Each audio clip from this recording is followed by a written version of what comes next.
रोजगार के सबसे ज्यादा जो अवसर हैं वो बैंकिंग और finance, insurance, telecom, real estate, BPO, IT sector और कृषि के क्षेत्र में उपलब्ध हैं।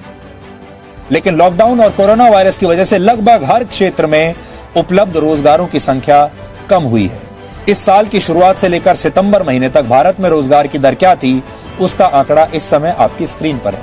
पहले चरण में हम आपको सिर्फ सरकारी नौकरियों की जानकारी दे रहे हैं। प्राइवेट सेक्टर में उपलब्ध नौकरियों के बारे में भी आपको बताएंगे और भविष्य में इस मुहिम में हम ऑर्गेनाइज्ड और अनऑर्गेनाइज्ड सेक्टर्स को भी आपके लिए शामिल करें।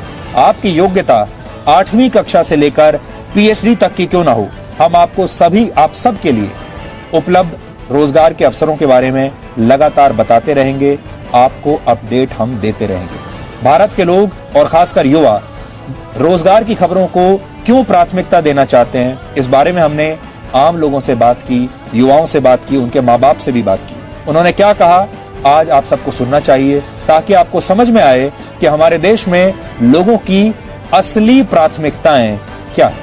इस कोरोना टाइम पे सबसे ज़्यादा जो इफेक्ट हुए हैं वो स्टूडेंट्स हुए हैं, क्योंकि उनको अपने भविष्य का पता नहीं है, उनको एक्चुअल किस रास्ते पे जाना है। एक्चुअल में सब स्टूडेंट तैयारी कर रहे हैं, लेकिन पेपर समय पे नहीं होने की वजह से वो डिप्रेशन में चले जा रहे हैं। ड्यू टू कोरोना वो ज़्यादा परेशान है। लास्ट ऑर्गेनाइजेशन में मैंने काम करा, 3 महीने इंटर्नशिप करी और यही था कि मैं एज एन एम्प्लॉय हो जाऊंगी, बट कोविड की वजह से कुछ हो नहीं पाया। फिर मैंने कोविड के बाद एक और चांस दिया और स्टिल मैं भी इंटर्नशिप ही कर रही हूँ इस बेसिस पे कि मैं 3 महीने बाद इंटर्नशिप करके as a regular employ create. मैं जब पास आउट हुआ तो मुझे इतनी जॉब ऑफर हुई नहीं, उनको सबको पहले एक्सपीरियंस चाहिए होता था।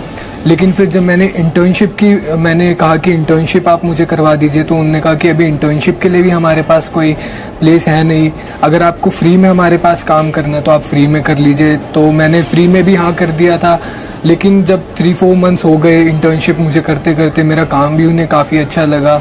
लेकिन उनके बाद उन्होंने मुझे कहा कि आपके अभी हमारे पास सफिशिएंट प्लेस नहीं है कि प्रॉपर हम एक जॉब ऑफर करें आपको, तो उन्होंने फिर मुझे इंटर्नशिप से भी हटा दिया। कई लोगों के लिए है, पर कई लोगों के लिए जॉब बहुत ज़्यादा इम्पोर्टेंट है। कई लोग चाहते हैं कि चलो ठीक है सैलरी कट रही है कोई बात नहीं, पर एटलीस्ट जॉब तो है। तो जॉब सिक्योरिटी इस टाइम पे सबसे ज़्यादा मेरे हिसाब से बहुत ज़्यादा इम्पोर्टेंट है, रैदर देन थिंकिंग कि हाँ सैलरी आ रही है या नहीं आ रही है। सैलरी कम आ रही है कोई बात नहीं, आप अपने एक्सपेंसेस कम कर सकते हो, पर अगर जॉब ही हाथ में नहीं है तो सैलरी भी नहीं होगी। हम ग्रेजुएट्स की समस्या तो ऐसी हो गई कि 120 की स्पीड से चलती हुई गाड़ी पे जैसे किसी ने एकदम से ब्रेक मार दिया हो। अब मन में हमेशा यही सवाल चलता रहता है कि अब मैं क्या करूं, अब मैं कहां जाऊं, अब मैं कैसे कर पाऊंगी अपना करियर सिक्योर। अभी जब हम वहाँ वर्किंग है तो अभी भी हमें वहाँ पे 50% सैलरी मिल रही है, जॉब के कोई नामो निशान नहीं है, बिल्कुल भी नहीं है। इवन हमारी कंपनी भी खुद निकाल दी लोगों, काफ़ी सारे लोग निकल भी चुके हैं, सिर्फ 7-8 15-20 लोगों की टीम में सिर्फ 7-8 लोग रह चुके हैं अभी। तो प्राइवेट सेक्टर हो चाहे गवर्नमेंट सेक्टर हो, दोनों का बहुत बुरा हाल है इस टाइम। मैं बीएससी ग्रेजुएट हूँ और इधर ही बेंगलोर में जॉब के लिए आया, लेकिन लॉकडाउन लग गया। लॉकडाउन में खाने पीने का भी बहुत प्रॉब्लम हुआ, इसलिए मैं अपने सिस्टर के घर रहा। अभी भी जॉब ढूंढ रहे हैं लेकिन जॉब नहीं मिल रही बेंगलोर में। किसी भी कंपनी में जाओ इंटरव्यू देने के लिए तो लोग बोलते हैं कि नो वैकेंसी। बहुत सी कंपनीज में ट्राई करा था, कुछ नहीं हुआ, सब कंपनीज निकाल रहे हैं, मतलब मना कर रहे हैं। रिक्रूट हुए थे एक बार तो फिर उसमें निकाल रहे हैं वो लोग, उन लोगों ने जॉब से निकाल दिया।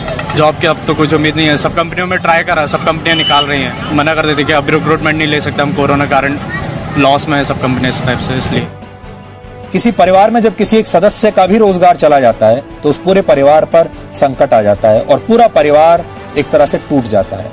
अब ये आपके ऊपर है, कैसे आप अपने परिवार, अपने दोस्तों की मदद करना चाहते हैं। और आज हम आपके साथ मिलकर ये तय करना चाहते हैं कि क्या इस देश में हमेशा नेगेटिव न्यूज ही ट्रेंड करेगी, और हमारा समर्थन उन 25 करोड़ परिवारों के साथ है जो इस समय किसी न किसी मुश्किल में है या नौकरी ढूंढ रहे हैं।